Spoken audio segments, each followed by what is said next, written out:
तर पुन्हा एकदा स्वागत आहे तुम्हा सर्वांचं आपल्या या संस्कृत अध्ययन कक्षामध्ये. तर काल आपण वर्णांबद्दल चर्चा केली. संस्कृत भाषेमध्ये एकूण किती वर्ण असतात? मनातल्या मनात, ठीक आहे. 46 वर्ण असतात. त्यांची विभागणी स्वर, व्यंजन आणि स्वराश्रितामध्ये करण्यात आली. एकूण 13 स्वर आहेत, 33 व्यंजन आहेत, असे मिळून 46 वर्ण आहेत. आणि ही वर्णांची माळ आहे, म्हणून तिला वर्णमाला म्हटलं जातं. मग आपण स्वरांचे प्रकार पाहिले, व्यंजनांचे प्रकार पाहिले, ठीक आहे. आणि आपण त्यानंतर व्यंजनांची उच्चार स्थाने पाहिली. आज आपण संधी या प्रकरणाला सुरुवात करतोय, ठीक आहे. तर संधी म्हणजे काय? जगात संधी साधू लोक असतात. संधी साधू म्हणजे आली संधी का साधून घ्यायची, बहिती गंगा में हात धुणं, ही ती संधी नाहीये. संधी म्हणजे जोडणे. कशाला जोडणे? तर काल आपण वर्ण पाहिले, तर त्यापैकी वर्णांना जोडून इतर वर्ण तयार होणं त्याला संधी म्हणतात, किंवा त्या वर्णामध्ये बदल होणं त्याला संधी म्हणतात. जसं आपण अ ह्या वर्णाला हा स्वर आहे, आ ह्या वर्णासोबत हा पण स्वर आहे, जर जोडलं तर बदल घडला. काय बदल घडला? आपण अ पण लिहू शकलो असतो, आ पण लिहू शकलो असतो, परंतु बदल काय झाला? आ हा बदल झालाय. कधी कधी ई ह्या वर्णाच्या सोबत जर एखादा दुसरा कुठला वर्ण आला तर त्यावेळेस एक संधी आहे, ई चा य होतो. तर इथं काय बदल झाला? इथे होतं ई आणि उ, पण दोघांची संधी बनवून काय तयार झालं? य. काय दिसतंय? बदल दिसतोय, बरोबर ना? होतं तर य इथे कुठेच दिसत नाही, पण हा काय झाला? बदल. तर संधी म्हणजे दोन वर्णांना जोडल्यामुळं त्या वर्णामध्ये काही बदल घडून येणे, त्याला म्हणतात संधी, ठीक आहे. आणि संधीचं शॉर्ट मध्ये ध्यान ठेवायचं म्हणतात, संधी म्हणजे जोडणे. पण काय जोडणे? दोन मुळाक्षरे किंवा वर्ण यांना जोडणे. तर आज आपण संधीबद्दल सविस्तर चर्चा करू, ठीक आहे. तर संधी म्हणजे दोन वर्णांना जोडणे.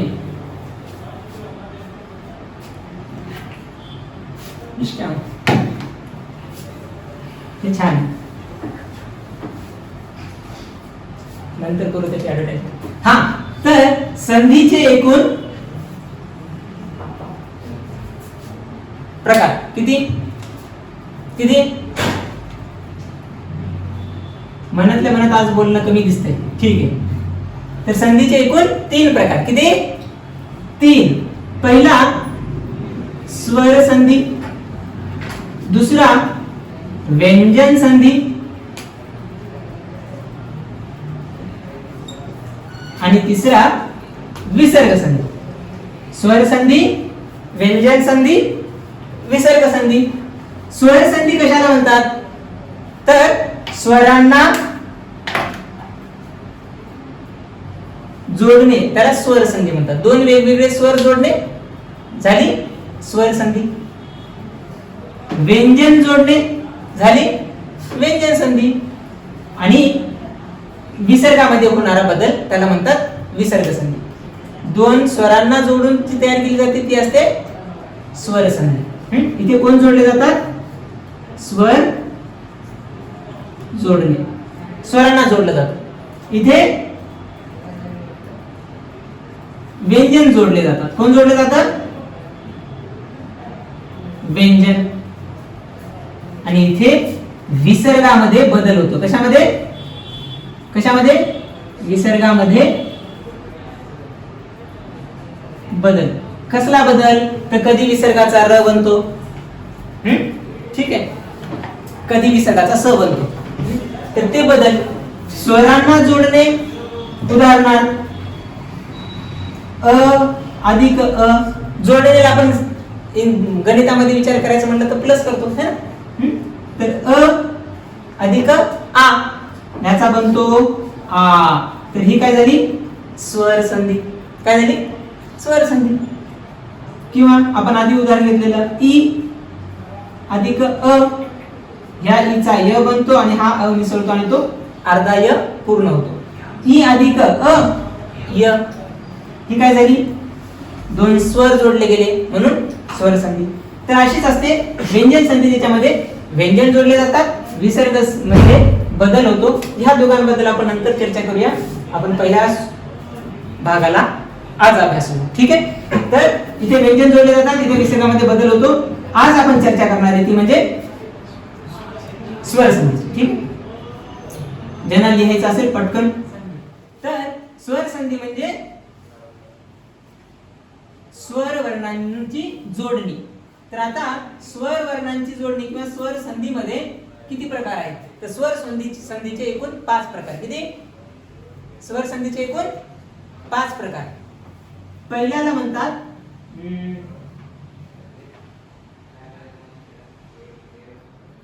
दीर्घ संधी. मी संधी बार बार लिहित नाही, तुम्ही ध्यानात ठेवा. काय? दीर्घ संधी. दुसऱ्याला म्हणतात गुण संधी. तिसऱ्याला म्हणतात वृद्धी संधी. काय म्हणतात? वृद्धी संधी. चौथ्याला म्हणतात यन संधी. पाचव्याला म्हणतात अयादी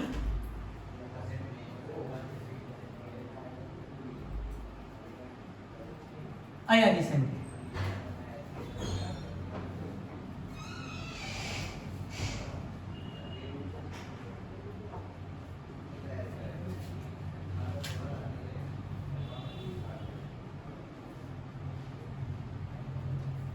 दीर्घ संधी, गुण संधी, वृद्धी संधी, यन संधी आणि अयादी संधी हे स्वर संधीचे 5 प्रकार. किती? 5 प्रकार स्वर संधीचे. दीर्घ संधी, गुण संधी, वृद्धी संधी, यन संधी आणि अयादी संधी. आता जनरली संधी म्हणजे काय असते तर मी तुम्हाला सांगितलं की स्वरांची जोडणी. तर दीर्घ संधी हिची जेव्हा आपण चर्चा करतो, कशाची?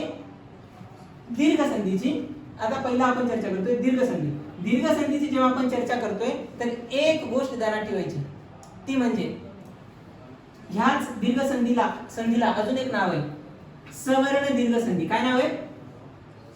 सवर्ण. सवर्ण म्हणजे सारखे वर्ण. कसे? किंवा सजातीय दीर्घ संधी. सजातीय म्हणजे असे वर्ण ज्यांची जात कशी आहे? सारखी जात आहे. मराठा, कोळी, कुणबी. जात कशी आहे? सारखी. हा. तर सजातीय वर्ण कुठले स्वरामध्ये सांगा? अ, आ.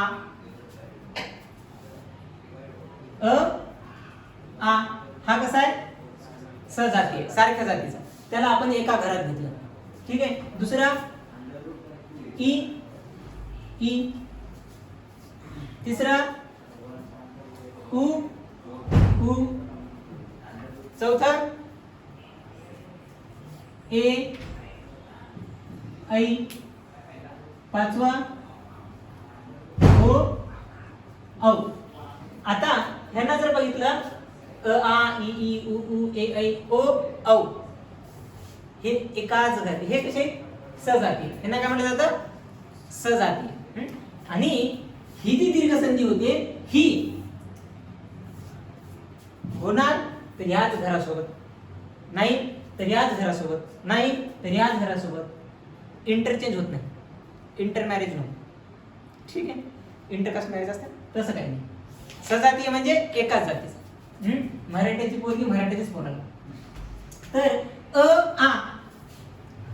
अ सोबत अला जोडणे, किंवा अ सोबत आला जोडणे, किंवा आ सोबत अ जोडणे, किंवा आ सोबत आ जोडणे. गोष्ट होते. याचा अर्थ काय? आ हे सगळे एकाच घरातले, म्हणून याला म्हटलं जातं सवर्ण दीर्घ. पण होतं काय याच्यामध्ये? ही संधी करत असताना, ध्यान देऊ नये का, ही संधी करत असताना अ ला अ सोबत जोडा, किंवा अ ला आ सोबत जोडा, किंवा आ ला अ सोबत जोडा, किंवा आ ला आ सोबत जोडा. या सगळ्यांची जोडणी होते नाही करायचं. काय होते? तर जर पाहायला गेलं तर बेटा ह्या एका घरात जर आपण बघितलं अ आणि आ मध्ये, तो कोण मोठा आहे? दीर्घ कोण आहे? आ दीर्घ आहे.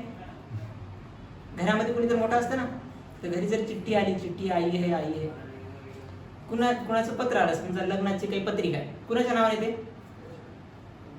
वडिलांच्या नावाने, घरात जो मोठा आहे. तर जेव्हा संधी होणार, कुठली? दीर्घ संधी, तर कुणालाही कुणासोबत जोडा. संधी काय होणार? घरातला मोठा. कोण आहे घरातला मोठा? हा.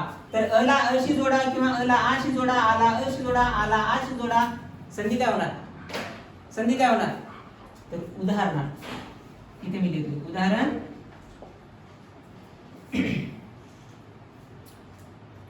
देव अधिक आलय.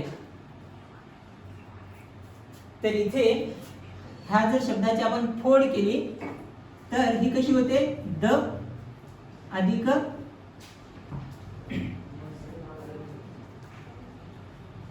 ए अधिक व अधिक अ. तर ह्याचा शेवटचा वर्ण कुठला आहे? अ. पहिल्या शब्दाचा शेवटचा वर्ण कुठला आहे? अ. दुसऱ्या शब्दाचा पहिला वर्ण कुठला आहे? दुसऱ्या शब्दाचा पहिला वर्ण कुठला आहे? आ. म्हणजे संधी पुन्हा दोघांची होणार आहे, अची आणि आची. तर आपण काय सांगितलं? दीर्घ संधीमध्ये जर सजातीय वर्ण जोडले जात असतील, एकाच घरातली वर्ण जोडले जात असतील, तर घरातला कोण आहे? तर मग इथे यांची संधी काय होणार? देव अधिक आलय, देवालय. हो म्हणा. ठीक आहे, ही संधी आहे जिथे आपण सारखे वर्ण जोडतोय. ठीक आहे, देवाधिक आलय, देवालय. आता तुम्हाला बाकी सगळे येतात. औषधाधिक आलय, औषधालय. अजून एखादं सांगायचं तुम्ही म्हटलं तर?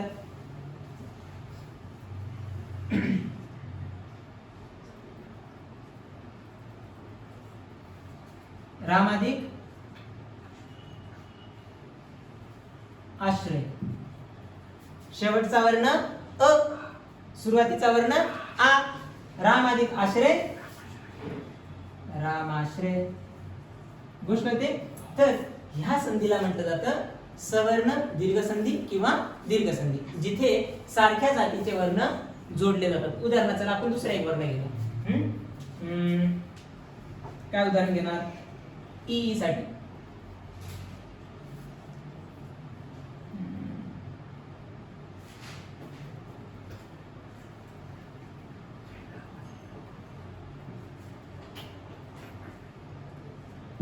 अरी अधिक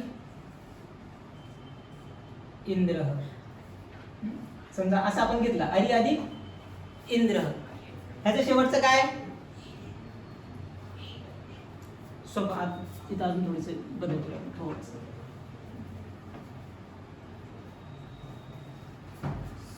सती ई अधिक इंद्र, ई. तर याच्यामध्ये ह्याची शेवटचा वर्ण कुठला? सतीमध्ये ई. कुठला ई? पहिला दुसरा? रस्वई. आणि इथे रस्वई. ह्या दोघांची काय होणार? दीर्घ ई. घरातला लहान्या लहान्याची करा, मोठ्या मोठ्याची करा, लहान्या मोठ्याची करा, मोठ्या लहान्याची करा. घरातला मोठा. काय होणार मग याचं? सतींद्र. गोष्ट होते का? गोष्ट होते का? तर ह्या संधीला म्हटलं जातं सवर्ण दीर्घ संधी. दीर्घ म्हणजे मोठा होणे. तर घरातला मोठा घेतात. तर हे 5 घर ध्यानात ठेवायचं. इथून पुढे जे पण चर्चा करू आपण या 5 घरांवर चर्चा होणार. ठीक आहे. इथे आपण चर्चा करतोय गुणसंधीची. म्हणजे अशा स्वरांना जोडायचं, पण स्वरांना जोडल्याच्या नंतर त्यात काय होणार आहे? बदल. तर आता आपण एक चर्चा केली, घराघरातले जोडले, संपलं काम. आता काय करायचं? शेजारी पाजारी जोडायचे. शेजारी पाजारी जोडायचे. कसे जोडणार? अ सोबत ई जोडू किंवा अ सोबत उ जोडू. गोष्ट होते. तर त्याचं काय होणार जेव्हा आपण शेजारी पाजारी जोडतो? तर पहा विद्यार्थी मित्रांनो, उदाहरण घेऊया आपण. गुणसंधीचा अर्थ काय? अशी संधी ज्याच्यामध्ये वर्णांना जोडल्यामुळे काय होतो? बदल. काय होतो? बदल. आता काय बदल होणार आहे त्याची चर्चा करूया. ह्यामध्ये ध्यानात ठेवा बेटा, मी काय म्हटलं होतं, इथे 2 शब्द आपण जोडतो, परंतु शब्द जोडत असताना आपण शब्द न जोडता काय जोडतो? त्या शब्दांचे वर्ण जोडतो. तर पहिला शब्द समजा या ठिकाणी मी घेतला देव, तर हा झाला पहिला शब्द, प्रथम पद म्हटलं जाईल त्याला. दुसरा आहे इंद्र, द्वितीय पद. तर इथे ह्याच्या शेवटी कोण आहे? शेवटी काय? बरं, ह्याच्या सुरुवातीला काय आहे? ई. सारख्या घरातले आहेत तरी नाही, म्हणजे हे सवर्ण दीर्घ होणार. हा, इथे तर गुणसंधी होते, हे वेगळ्या घरातले. पण गुणसंधीचं एक लक्षण हे ध्यानात ठेवायचं, प्रथम पद जो असणार आहे, काय काय प्रथम पद, त्याच्या शेवटचं जे वर्ण असेल ते काय असलं पाहिजे? प्रथम पदाची शेवट काय असली पाहिजे? अ किंवा आ. हा नियम आहे. गुणसंधीमध्ये प्रथम पदाच्या शेवटी काय असायला पाहिजे? अ किंवा आ असायला पाहिजे. आणि दुसऱ्या पदाच्या सुरुवातीला काही असो, चिंता नाही, फक्त असला पाहिजे तो स्वर. ठीक आहे. तर पहिल्या पदाच्या शेवटी अ आहे, हो म्हणा. दुसऱ्या पदाच्या सुरुवातीला ई आहे. तर मी काय सांगितलं, जेव्हा ह्या दोन शेजाऱ्या पाजाऱ्यांची बेरीज होते, काय होते? दोन शेजारी पाजाऱ्यांची बेरीज होते, तेव्हा पुढचा सोडून त्याच्या पुढच्या घरातला घ्यायचा. लक्षण समजतंय का? अ पहिल्या घरातला आहे, ई दुसऱ्या घरातला आहे. दोघांची संधी करत असताना तिसरं घर सोडून चौथ्याच्या दारी जायचं भीक मागायला. काय भीक मागायची? त्या घरातला लहान जो पण असेल द्या आम्हाला दाना. कोण येतो? ए. म्हणजे अ अधिक ई मिसळला तर काय तयार होतो? ए. तर देव अधिक इंद्राचा काय झाला? देवेंद्र फडणवीस नाव आहे, देवेंद्र. गोष्ट कळली नाही कळली? अवघड आहे, सोपी आहे? कळली का नाही कळली? हो म्हणा पडतं. प्रथम पदाच्या शेवटीचं वर्ण अ होतं, उत्तर पद म्हणजे दुसऱ्या पदाच्या सुरुवातीचा वर्ण ई होता. अ हा पहिल्या घरातला आहे, ई हा दुसऱ्या घरातला आहे. दोघांची संधी करत असताना तिसरं घर सोडून चौथ्या घरात ठीक माग. म्हणजे काय? चौथ्या घरातला पहिला. ठीक आहे, पहिला घ्यायचा. काय तो पहिला? य. तर देव अधिक इंद्र, देवेंद्र. अशा अनेक उदाहरणं तुम्ही करू शकता. ठीक आहे. अजून गुणसंधीमध्ये दुसरे एखादं उदाहरण. गुणसंधीचं लक्षण मात्र ध्यानात ठेवायचं, पहिल्या पदाच्या शेवटी काय असलं पाहिजे? अ किंवा आ. आता तुम्ही म्हणसाल सर समजा अ किंवा आ नाही, उ आहे, तर काय करणार? जसं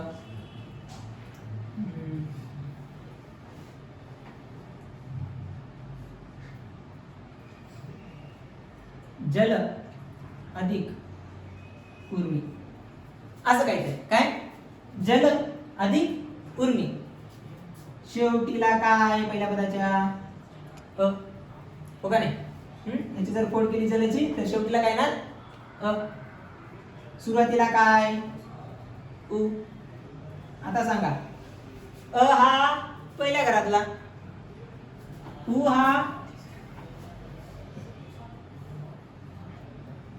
तिसऱ्या घरातला. तर काय करणार? एक घर सोडून पुढच्या घरात जाऊन हा हो भीक मागणार. पहिल्या घरातला लहान, पुढच्या घरात. पहिलं घर हे कन्फर्म, पहिल्या पदाच्या शेवटी कोण असलं पाहिजे? फक्त अ किंवा आ. दुसऱ्या पदाच्या सुरुवातीला कुणी असो, बघायचं तो कुठला आहे. ह्या दोघांची करत असताना फक्त त्याच्या समोरचा एक सोडला, आणि कारण स्वर ह्यांना सोडून दुसरी कुणी आहे नाही. एवढीच घर आहेत, 5च घर. शेजारी पाजारी कोण बनणार? ठीक आहे, हो म्हणा, का नाही? तर अ अधिक ए, सॉरी, अ अधिक उ, आ अधिक उ, आ अधिक उ, काही करा, एक घर सोडून पुढच्या घरातला पहिला घ्यायचा. कोण आहे तो? कोण आहे? कोण आहे? ओ. तर जल अधिक उर्मी काय बनणार? काय बनणार? काय बनणार? जल उर्मी. गोष्ट कळली नाही कळली? हा, तर अशा प्रकारे संधी होते. इथं अर्थावरती कशावरती आपण चर्चा नाही करतो, इथं आपण सरळ चर्चा करतोय वर्णांची कशी जोडणी केली जाते. ठीक आहे. तर तुम्हाला दीर्घ संधी कळली, सारख्याच घरातले जोडले जातात आणि जोडलं तेव्हा घरातला मोठा बनतो बदल. गुणसंधीमध्ये आपण चर्चा केली की वेगवेगळे शेजारी पाजारी जोडले जातात, पण त्यांच्या जोडणीमध्ये काय तयार होतो, बदल. आणि काय बदल असतो तो, वर्णच बदलतो डायरेक्ट. अ आणि ई ची जोडणी केली, ए बनला. अ आणि उ ची जोडी केली, ओ बनला. वर्णच बदलला ना. म्हणून याला म्हणतात काय, गुणसंधी. गोष्ट होते. तर असे बरेचसे उदाहरण तुम्ही करू शकता, मी पण तुम्हाला करायला काही देईल. आता तुम्ही म्हणसाल सर अजून अ आणि ए जोडला तर काय होईल, सांगा काय होईल. अ आणि ए जोडला तर घर सोडल्यावर काय आहे का तिकडे, तिकडे काही नाही. म्हणून घर जोडायचा नाही, फुकट मेहनत नाही. वृद्धी संधी. आता सरळ शब्द आहे. वृद्धी म्हणजे वर्धन, वाढ होणे. वृद्धी म्हणजे वाढ होणे, वाढणे, मोठा होणे, है ना. तर आता जेव्हा आपण वृद्धी संधीची चर्चा करतोय तेव्हा थोडंसं स्ट्रक्चर वेगळं ध्यानात ठेवायचं. काय ध्यानात ठेवणार, पहिली तर गोष्ट आहे, पहिल्या पदाच्या शेवटीचा वर्ण अ किंवा आच असला पाहिजे. अ किंवा आच असला पाहिजे. बर, तो समजा अ किंवा आ आहे, पण जो दुसरा आहे कोण, तो जर सर ए किंवा ऐ असेल तर बरोबर ना. हाच प्रश्न पडला होता ना आपल्याला गुणसंधी करत असताना. घर पुढे काही नव्हतं भीक मागायला. बर, पहिल्या पदाच्या शेवटीला तर अ किंवा आच आहे, पण सर दुसऱ्या पदाच्या सुरुवातीला ए किंवा ऐ असेल तर चर्चा करू. अजून वाटेल ओ किंवा औ असेल तर, हो का नाही. तर त्याची आपण चर्चा करू. आता पहिल्या पदाच्या सुरुवातीला उदाहरण घेऊ एखादं.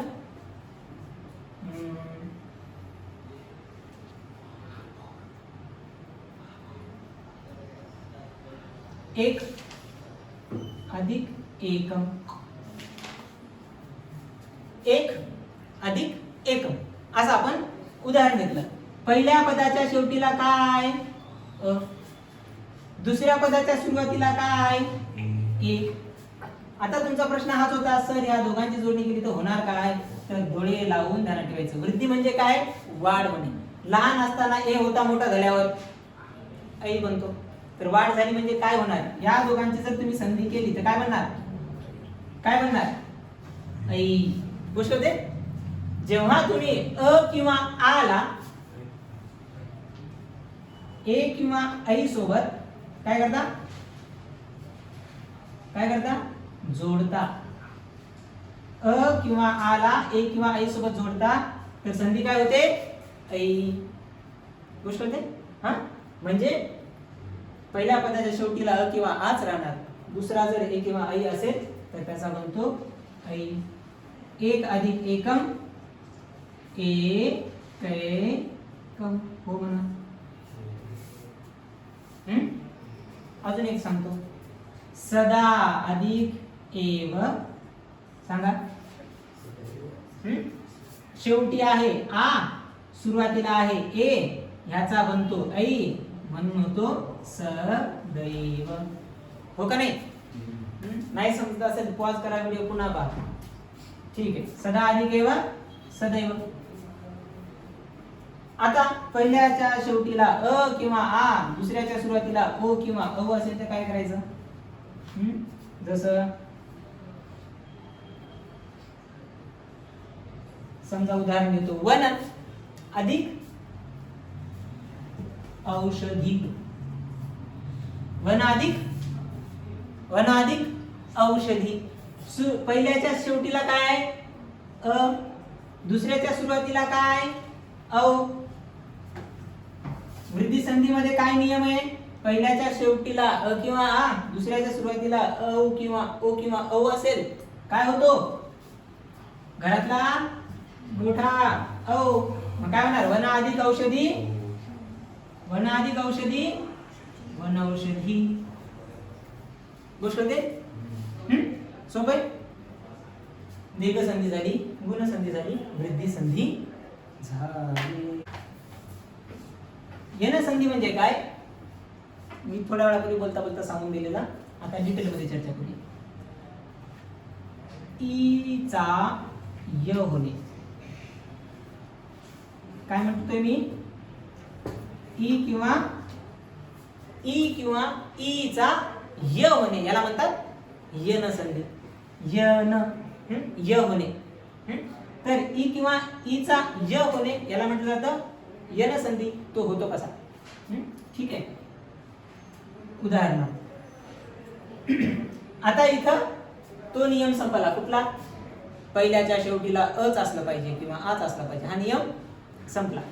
पहिल्याच्या शेवटीला समजा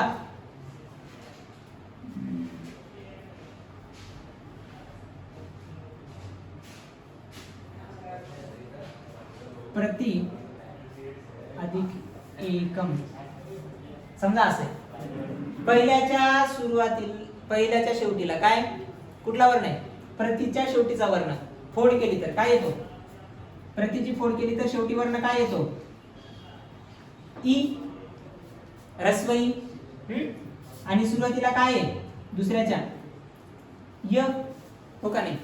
आता यन संधीचा नियम काय सांगतो, पहिल्याच्या शेवटीला ई किंवा ई असेल, काय पहिल्या पदाच्या शेवटीला ई किंवा ई असेल तर तिचा काय बनतो, सांगा रे सांगा ना, काय बनतो, य. पण तो कसा आहे बघा, त्याचा पाय मोडलेला कसा आहे, हलंत येतो य. आता नियम काय सांगतो, ईचा य बनवायचा आणि त्यात ए ऍड करायचा, ईचा य बनवायचा त्यात ए ऍड करायचा. तर ई मध्ये ए ऍड केला काय होणार, पटकन काय होणार, य पूर्ण होणार, त्याला मात्रा लागणार. जसं मग इथे काय होईल, प्रतीचा ई काढला होता तर इथे राहिला प्र अधिक अर्ध त, मग त्याची संधी केल्यावर काय आलं, य आलं जोडला, पुढे काय उरलेलं होतं, कम. या दोघांना जोडत असताना इथे कम राहिलेला, प्रतीच्या ई चा य झाला, त्यामध्ये ई अडक्याचा य ऍड केला, काय झाला तो ए, प्रति अधिक एकम प्रत्येकम. तर इथं य कुठे नव्हताच पण तो आला कसा, तो ह्या ई चा काय झालेला आहे, य झालेला आहे. गोष्ट कळते, प्रति अधिक एकम प्रत्येकम. चला, तर ही आहे यन संधी. ही काय यन संधी. असे बरेच उदाहरण तुम्हाला करायला देईल.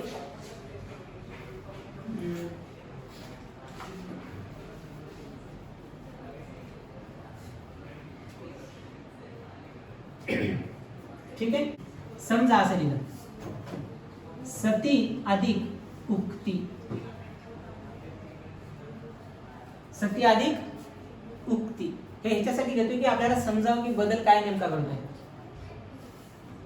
पहिल्या पदाच्या शेवटी ई, दुसऱ्या पदाच्या सुरुवातीला उ.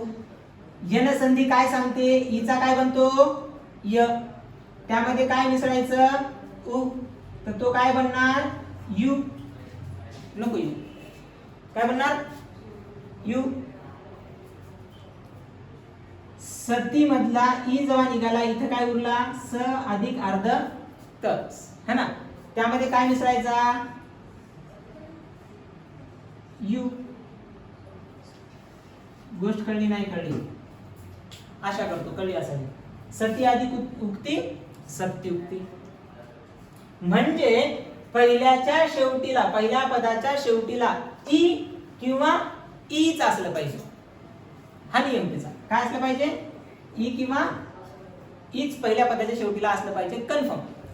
आणि दुसऱ्या पदाच्या सुरुवातीला ह्या 13 पैकी कुणी राहो, बाकी स्वरांपैकी कुणी राहो, काही चिंता नाही.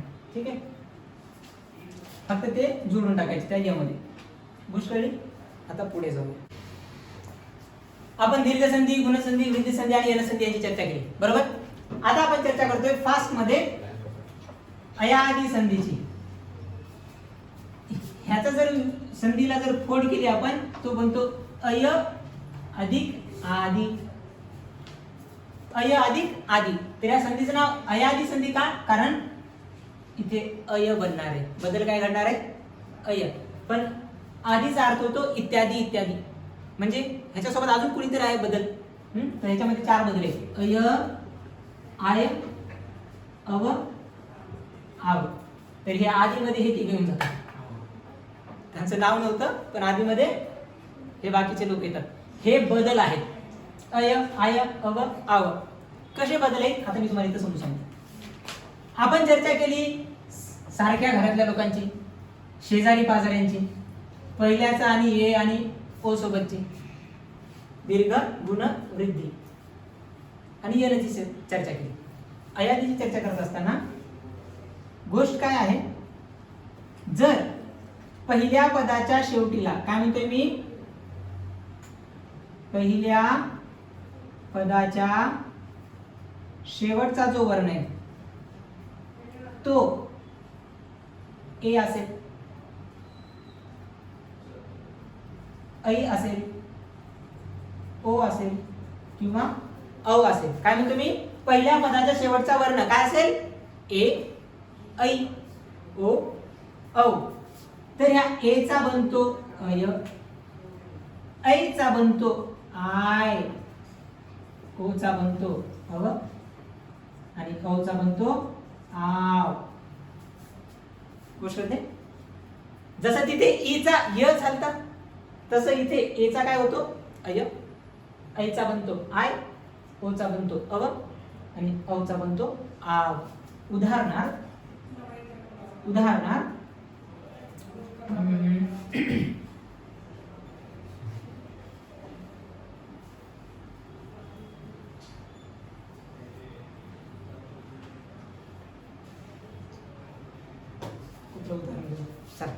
सॉरी टाइम वरती उदाहरण आठवत नसते.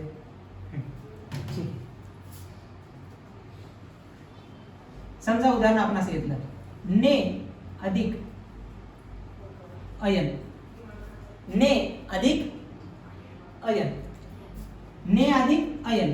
इथे पहा पहिल्या पदाच्या शेवटी कोण, ए. दुसऱ्या पदाच्या सुरुवातीला कोण, अ.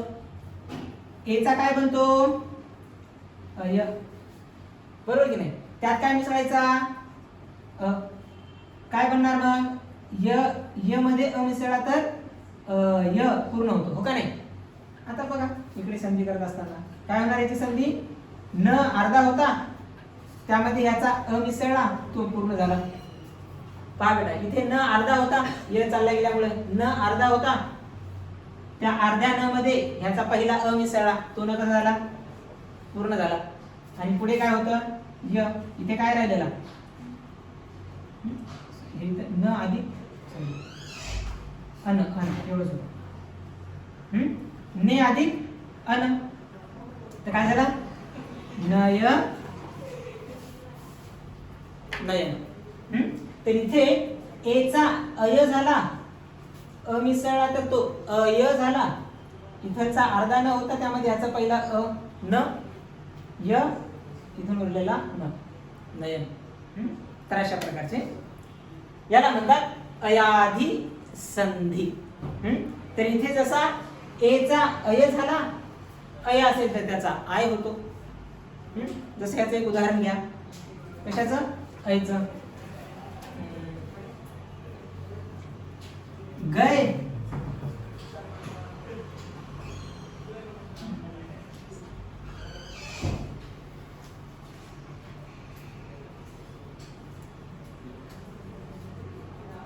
गए अधिक आप, असं काहीतरी दिले मी समजा.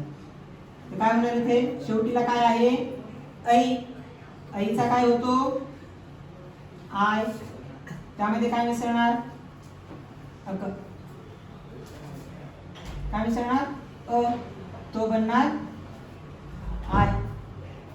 बघा गै मध्ये उरला होता अर्धा ग, त्यामध्ये हा आ मिसळला तो झाला गा, पुढचा य,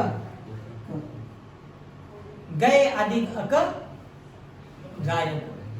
तर अशा प्रकारे अयादी संधी, कुठली अयादी संधी. जसं आपण गायब झाली. अय कसा बनतो, आय कसा बनतो सांगितला. आता मी अव आणि आव बद्दल सांगतो, किंवा आव तुम्हाला सोडून देईन मी. ओ अधिक इत्रह असं काहीतरी दिलं. तो अधिक इत्रह. इथे काय आहे? शेवटी काय ओ, आणि पुढे काय ई. तर या ओचा काय बनतो आपण म्हटलं, ओचा काय बनतो अव. त्यामध्ये काय मिसळायचा समोरच्याचा ई, तो काय बनणार अवी. इथे काय उरला होता अर्धा प, बरोबर की नाही. त्यामध्ये हा तुमचा अवी मिसळला आणि पुढे काय उरला होता त्रह. प अधिक पूर्ण प, पवित्रह. गोष्ट होते. तर अशा प्रकारे ही अयादी संधी. ठीक आहे. तो जो आव आहे तो तुम्हाला होमवर्क.